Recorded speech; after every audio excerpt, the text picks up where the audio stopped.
Он Түгки баг 100 Азийн орнуудын их тайвны хамтын ажиллагаанд залуусын оруулах оролцоо хэмээх төсөлт илтгэлийн тэмцээнд оролцож байна.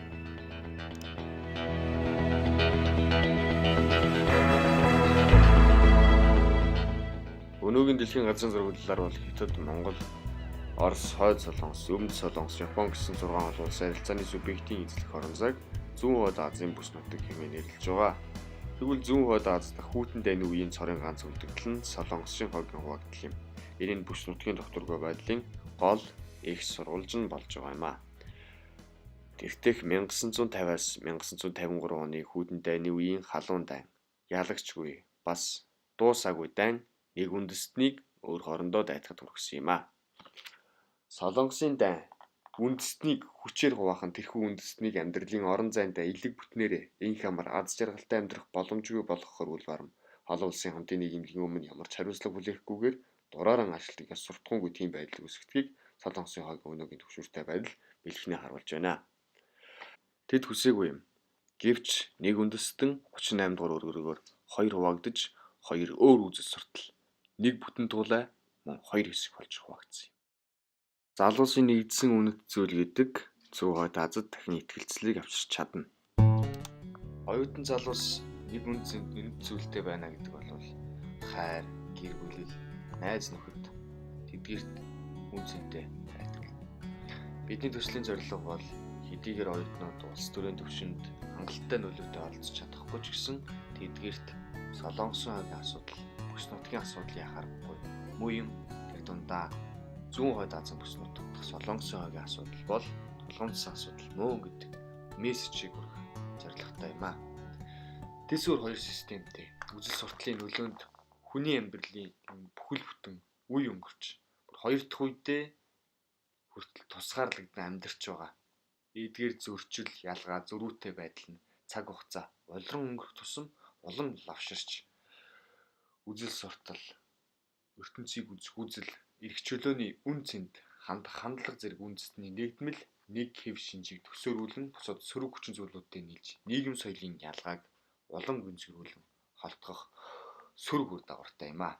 Гэхдээ бид түүхэн нэг сурмагчийг сайтар санах хэрэгтэй. Юу гэвэл системээ өөрчлөх олон нийтийн ухамсар даван байлсан нөхцөлд үзэл суртал түүнийг саатуулж чадахгүй.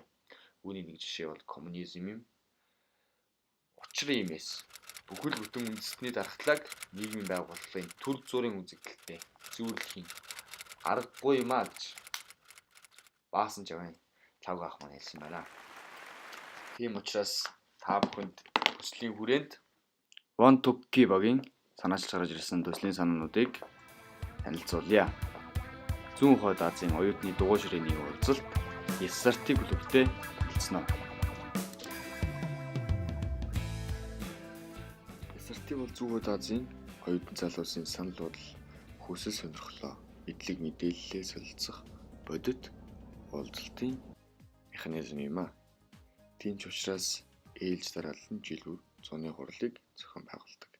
Энэ нь оюутан залуус өөр хоорондоо танилцах, холбоо тогтоох, харилцан өв соёл, эдгээрт холбоотой мэдээлэл, мэдлэгүүдийг солилцох, нэгдсэн нэг ойлголтод хүрэх бодиттой боломж юм а. Харин энэ удаа энэ жилийн цооны хурлыг Монгол улсын Улаанбаатар хотод зохион байгуулахаар төлөвлөсөн байна.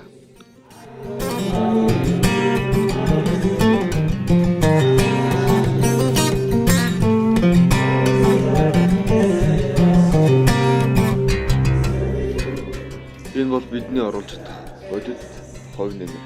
Тийм ч учраас уг уулзалтын механизмд Хойд Солонгосын оюутан залуусыг хамруулж тэдэнтэй холбоо тогтоох SRT клуб жинхэнэ утгаараа 100 Азийн шинжтэй болсноор нийт 6 орны залуус дунд цогц утгаараа нөхөрлөлөөр дамжуулан, соёлоор дамжуулан үнэт зүйлийг бий болгох боломжтой юм а.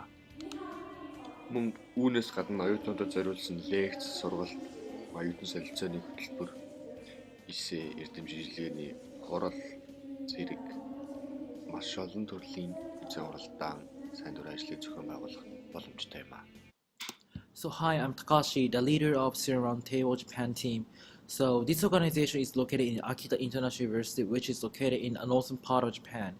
And SLT was established to hold an international conference aimed to deepen the mutual understanding of Northeast Asia countries and regions.